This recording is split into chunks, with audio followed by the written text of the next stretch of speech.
तो एक तरफ खबर ये आ रही है कि ईद के त्योहार के बाद वक्फ बिल को पेश होना है।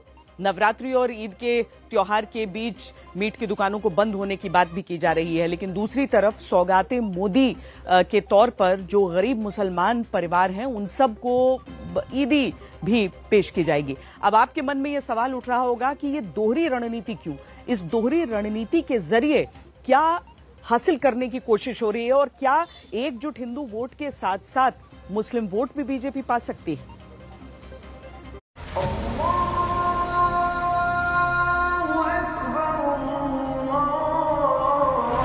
2024 लोकसभा चुनाव में बीजेपी को केवल 8% मुस्लिमों ने वोट दिया।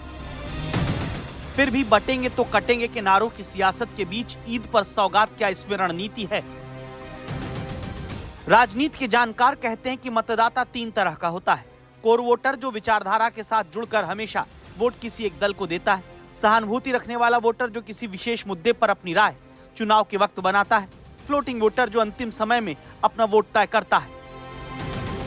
तब क्या सियासत यह है कि एक तरफ विवादित मुद्दों के साथ कोर वोटर यानी बहुसंख्यक हिंदू वोट को जोड़े रखते हुए सिंपैथाइजर और फ्लोटिंग वोटर के लिए मुस्लिमों तक पहुंचने की सौगात चले?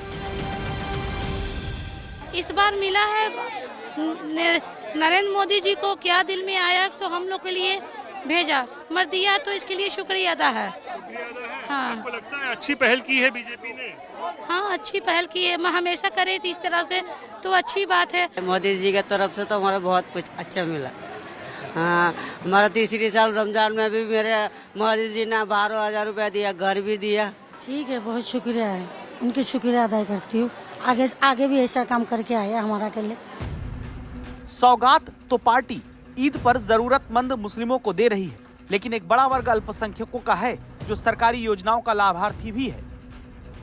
जैसे 22 जुलाई 2024 को एक सवाल का जवाब देते हुए शहरी आवास मामलों के राज्य मंत्री ने बताया था कि 2015 से 2024 के बीच अगर 1,90,00,000 लोगों के घरों को मंजूरी मिली तो इनमें से 85,50,000 घर पूरे हुए और उनमें से 13,45,000 घर मुस्लिम लाभार्थियों को मिले हैं, जिनकी तादाद 12.74% है। तब क्या बीजेपी की कोशिश ये है कि जो लाभार्थी हैं वो सौगात के साथ भी जुड़ें तो फ्लोटिंग वोटर को अपने साथ लाया जा सके? हम ये नहीं कहते कि देश के संसाधनों पर फला व्यक्ति का हक है, हम ये कहते हैं देश के संसाधनों पर गरीबों का हक है। जो रमजान चल रहे हैं, इन रमजान के दिनों के अंदर अपनी माताओं और बहनों को याद कर कर उन्होंने एक छोटी सी सौगात आपको भेजी है, ताकि आपके घर के अंदर भी ये ऐसा एहसास होना चाहिए कि मोदी हमारा प्रधानमंत्री है। कोई और कुछ कहता है तो कहने की जो है मुसलमानों का अपीजमेंट हो रहा है और आप ये दे रहे हैं मुसलमानों के साथ बहुत ज्यादा जुल्म जाती है। मैं निवेदन करूंगा प्रधानमंत्री जी से, सौगात मत दीजिए, सौगात रख लीजिए, मुसलमान नौकरी भी मत दीजिए, लेकिन उसको इज्जत और सम्मान के साथ इस देश में रहने का हक दीजिए।